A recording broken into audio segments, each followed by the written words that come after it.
What's good, Panther Nation? It's your boy, Myron McRae, a.k.a. Tornado McRae, across the skyways of the internet, here with another episode of Panther Pride TV. Your one-stop shop for all your Panther notifications and your Panther obligations, and happy Christmas Eve to all of y'all.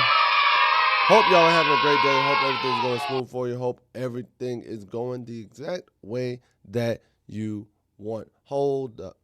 But, guys, we're going to get into today's segment. First things first, biggest elephant in the room, we got to talk about the Pro Bowl snub.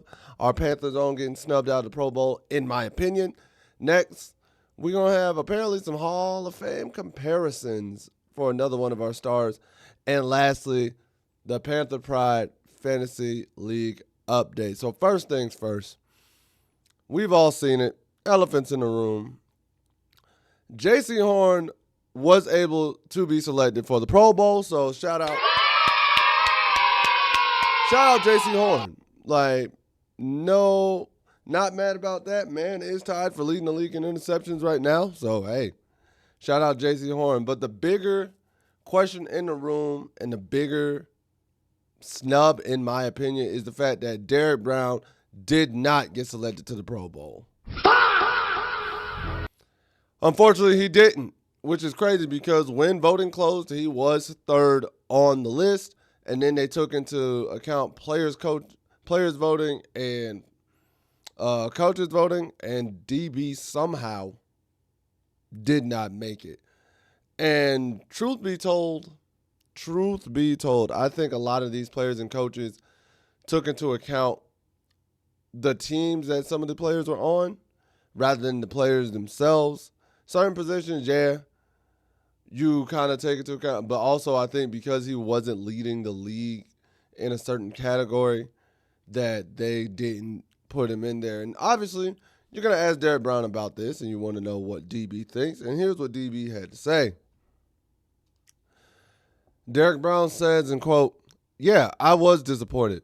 Being the competitor I am, I definitely want the opportunity to be able to represent my team in the Pro Bowl. It's one of those things, I guess my peers and coaches don't think I'm good enough to be in there. So I'll take that with a grain of salt and just keep working."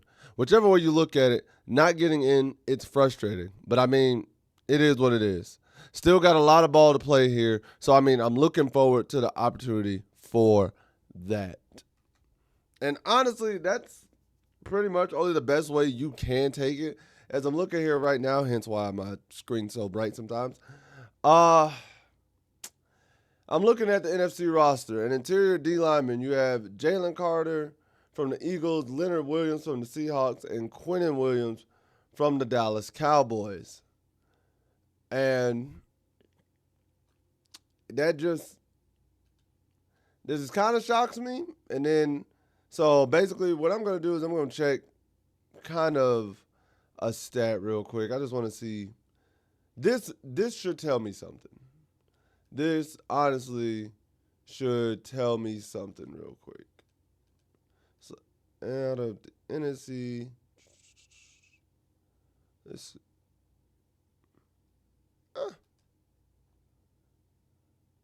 I guess. Let me see. Okay. Yeah. There it is. What about Jalen Carter? Is he there? So right now what I'm looking at is I just wanted to see who had more tackles out of those three. Leonard Williams has more tackles than Derrick Brown. Let me see.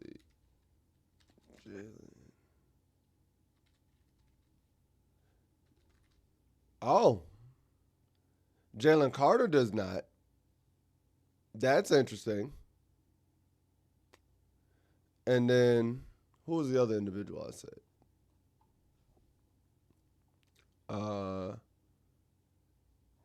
Last one was, I'm doing this on the fly. I didn't anticipate doing this, so this is why I'm not as prepared as some of y'all might be like, he's not prepared?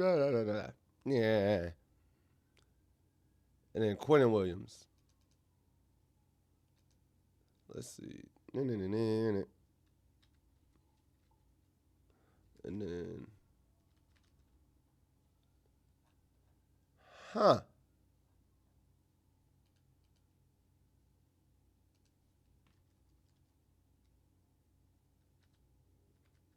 Yeah. All right. Now I'm really mad. Neither Jalen Carter nor Quentin Williams have more tackles than Derrick Brown. So why is that? All right. Okay. All right. Yep. That just pissed me off. That pissed me off even more. I didn't even think about that. I was like, maybe they do. Maybe they do. But now that they don't, that actually irks me even more because now you're just going off, well, their presence alone disrupts the thing. Do you know what our defense looked like last year without DB on the interior line? Without DB on that interior line, and somebody at the beginning of the year said DB was overrated, and they're a Panthers fan, which I thought was kind of crazy. DB has been a enforcer. DB has been an anchor for that interior defensive line. He has been one of the highlights to help enforce. Now, has he put up numbers spectacular like he has in years past? No, but this is his first year back from injury, so I'm not too harped on it because, let's see, compared to seasons past, right now he's actually on pace to be like, this will be his third most productive season, potentially his second most productive season outside of his Pro Bowl year. Granted, his Pro Bowl year in 2023, the man did put up 103 tackles, so I guess they expect him to put up numbers like that if he wants to make the Pro Bowl going forward. It is what it is. I'm with DB on that. I think he's good enough, especially if you're allowing Jalen Carter and Quentin Williams to be better than him with fewer tackles. That's just me. So, hey, it is what it is. I think y'all snub DB. I'm mad that J.J. Jansen didn't get in. Mad about our boy J.J. didn't get in. That irked me. And then Rookie of the Year, T-Mac didn't get any love or get in. I would think he would, just based off. Generally, I always feel like they include the Rookie of the Year for both AFC and NFC at whatever position they're at. So, it is what it is. It is what it is. And next, speaking of T-Mac, actually, going to speak on T-Mac because T-Mac is getting some Hall of Fame level praise, if I do say so myself. And I kind of like that for him, especially as a rookie going in. So, here's what happened. Todd Bowles was speaking on Tetairoa McMillan, and here's what Todd Bowles had to say about T-Mac. Todd Bowles said, yo, he reminds me a lot of Mike Evans, a younger Mike Evans. He's still 6'4", he's 200-something pounds, he's got great body control, great ball skills, very tough cover.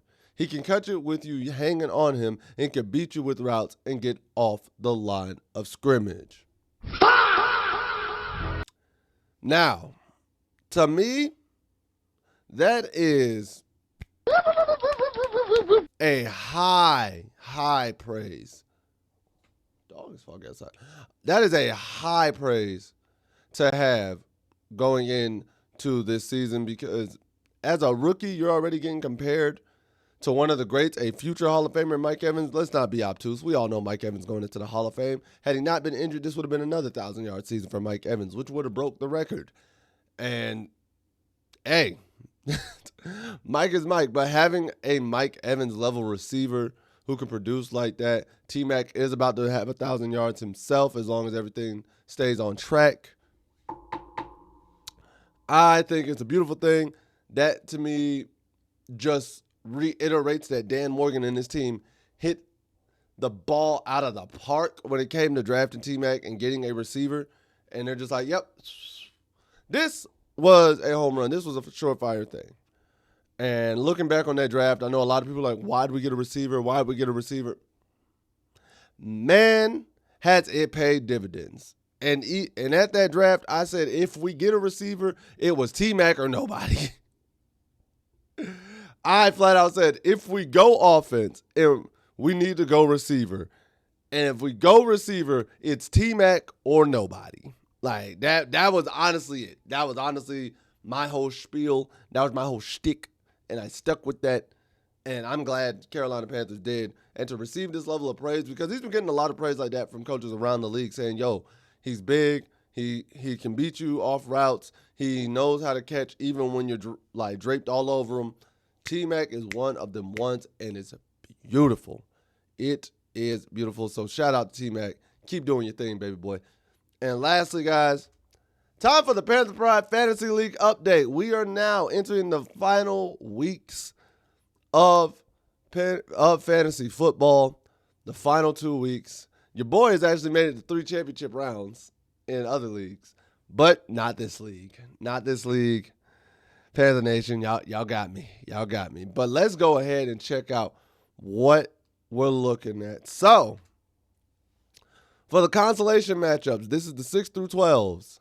You have Horn Hub and Better Call Hall getting their rematch from the first round of the playoffs. S2 has been making a comeback in the rounds and will now have a shot at T-Mac Tutties to finish up in the mid. Finish up not dead last. Shout out to S2. And then the Legend of Zelda and Renfro re-up getting the matchup we talked about. But, hey, I got to make sure I do not finish last, man. I got to make sure I don't finish last. Oh, man, it's going to be fun to watch. Then I call them the mid-major matchups. They're better than the consolations, but they aren't in the championship round. I couldn't think of a better name. I'll probably have a better name next year. But I call them the mid-majors. This was a shocker when I actually went and looked at it. The Bryce is Right fell in the semifinals and will now be taken on down since 95 to settle 3rd and 4th, while Go Getters and Leave Our Mark will take on each other to settle 5th and 6th. And then in the championship round, you have Skinny with 2 tats and your damn Skippy. Hey, shout out to Skinny with 2 tats and your damn Skippy, because I definitely say both of them things. I love it. I love it. I love it. Also, can both of you individuals, can you please reach out to me, and I'll reach out to me on IG if you got it. Y'all should have IG. If you don't have IG, reach out to me on IG should be fine. If not, you can find me on Facebook. Just Myron, MYRON, and then McRae, MCRAE. Should be able to find me. A few of y'all have found me on Facebook before. So just reach out to me there. I got to talk to y'all, those in the championship round. So you damn Skippy with 2 tats. I got to talk to y'all. And then I'll talk to the winner of the mid-major matchup after that's settled. Or, I think I'll do it that way. Or whoever finishes. Actually, no, the winner of the consolation. So, that's what it was. The winner of the consolation. So, Horn Hub and Better Call Hall, y'all reach out to me as well. Y'all reach out. I got to talk to y'all about something. So, y'all do that. Make sure you get in my DMs. Let me know, because I got an idea that I want to do. But now, with that being said, it is time for y'all favorite segment. But wait, first, hold up. Got to go to the Panther Freeze Frame of the Day. And actually, shout out to Mrs. Claus showing up at the bank this past Sunday. I saw this photo and I loved it. Mrs. Claus bleeds black and blue. She is a Panther fan through and through. You know what? Give Mrs. Claus. And I'm going to give her a Zoidberg while I'm at it, too. Shout out Mrs. Claus. She was rolling deep for the Panther black and blue. I loved it. I was all for it. Hey, wherever she at, hey, make sure y'all treat Mrs. Claus right and with some respect this year. All right? Make sure y'all treat Mrs. Claus with some respect. Don't throw no dirt on her name. But that being said, guys, y'all know what time it is. Time for your favorite segment. Time for Panther Nation to speak your truth, and that's why I read y'all comments from the last video. See what you guys, gals, and everybody in between hooligans had to say. And first things first, let me hop out the mud loving Porsche on one A. First comment comes from King of Kush 5220, says Jimmy Horn needs to be at punt return or kickoff return. I know normally running backs are kickoff return, but with Jimmy's speed, he could definitely break a few for a touchdown. Honestly, I've been saying that like you since the beginning of training camp. I thought that's how they were going to use him since they weren't having him in the main receiver rotation like that. So I'm like, okay, if you're not going to use him there, you might as well use him on punt return and kick return. Why not? Plus, he did punt return and kick return in college, so it's not like it's a position he doesn't know. So I was always confused by that. Next comes from Work SK8, Workskate Spec. Yeah, Workskate Spec or Work SK8 SPC says, my kids have been on the naughty list for real. Sorry, English got frozen in my throat. Pause. Got frozen in my brain. He says, my kids have been on the naughty list for real. Don't think that Santa's list made it to the North Pole, LOL. My list to Santa, just a good offensive attack and play calls from Canales. Hey, kiddos, y'all got 24 hours to get on the good list, so you might want to do that. And I definitely want a good offensive attack from Canales and play calls from Canales. If I'm being honest, I'd love to clinch it this weekend. I'd love that. I would love to clinch the NFC South this weekend. Then, lastly, comes from Unita Sims 1266 says, I will pin the score to my phone for the Miami game. Hey, make sure you do that, man. Pin the score, but we are not putting that score up in the bank.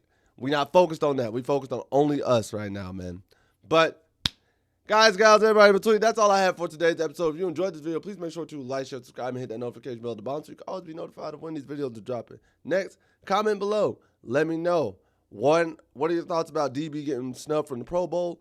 2, what are your thoughts about T-Mac getting Mike Evans comparisons? And 3, what do y'all think about the last bit of the Fantasy League update? Who you got to win it all? Skinny with 2 tats or your damn Skippy? Let me know in the comment section below and everything else, because at the end of the day, y'all know the deal. What do I know? I'm just a skinny brother with 2 tats. Peace. Much love to all you Panthers Nation. Take care. Later days. And as always, keep pounding. I'll see y'all next time.